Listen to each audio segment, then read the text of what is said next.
The Transcontinental Railroad. By linking one American coast to the other, it transformed the global economy.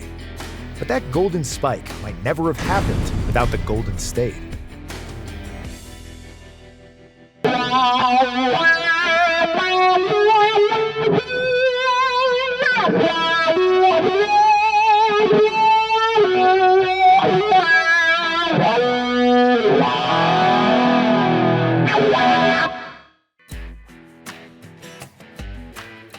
Americans have always had an appetite for reinvention. Born of explorers and pioneers, the first generations looked west and thought, farther. In the nation's infancy, westward travel wasn't a lifestyle choice, it was a gamble. Horses gave way to covered wagons, but the suffering stayed the same. You either crossed the continent inch by inch with a wagon train, or you sailed around South America, where tropical disease and brutal seas punished entire crews. Back in New York, planners dreamed of pushing the steam railroad west to Salt Lake City. But to move people and goods where they actually wanted to go, the line had to keep going, all the way to California, which meant threading a railroad through the Sierra Nevada mountains. A plan so ridiculous, most people dismissed it outright.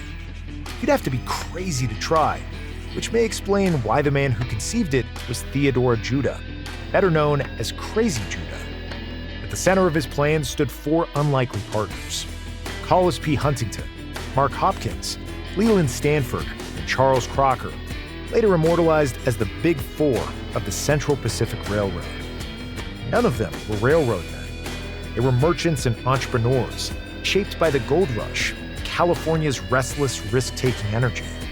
Huntington brought money and the political connections to unlock more of it. Hopkins, famously frugal, kept the books so tightly that workers joked he could stretch $1 clear across the Sierra Nevada. Stanford, future founder of Stanford University, became the public face, California's governor, selling the railroad as destiny.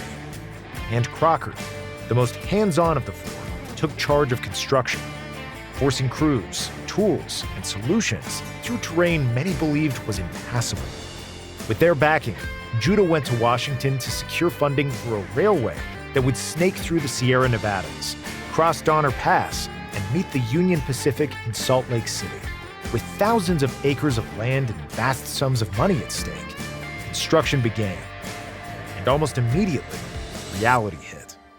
While Eastern companies cruised across flat land broken only by rivers, the Central Pacific crawled forward, battling hills, valleys, and sheer granite walls.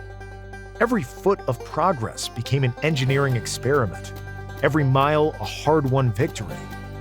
To skirt mountains, the railroad erected massive trestles, sometimes rebuilding entire hillsides just to keep moving forward. When trestles failed, Crocker turned to something far more dangerous, pioneering the use of nitroglycerin years before it was common practice. It was reckless, it was deadly, and it worked, blasting tunnels straight through solid granite. Labor, however, remained the greatest challenge. So Crocker turned to a new workforce, tens of thousands of Chinese immigrants who risked their lives daily working in brutal, often lethal conditions to drive the railroad through the Sierra Nevadas. By 1869, with the country still scarred by a civil war that had torn north from south, the two railroads finally met at Promontory, 690 miles from Sacramento. There, a golden spike was driven into place, realigning America east to west. The connection changed the American economy and the global economy. People and goods could cross the continent in days instead of months. Exploration accelerated. Global trade shifted from perilous sea routes to overland travel, effectively redrawing the map of the modern world. All because a group of Californians were just crazy enough to believe it could be done.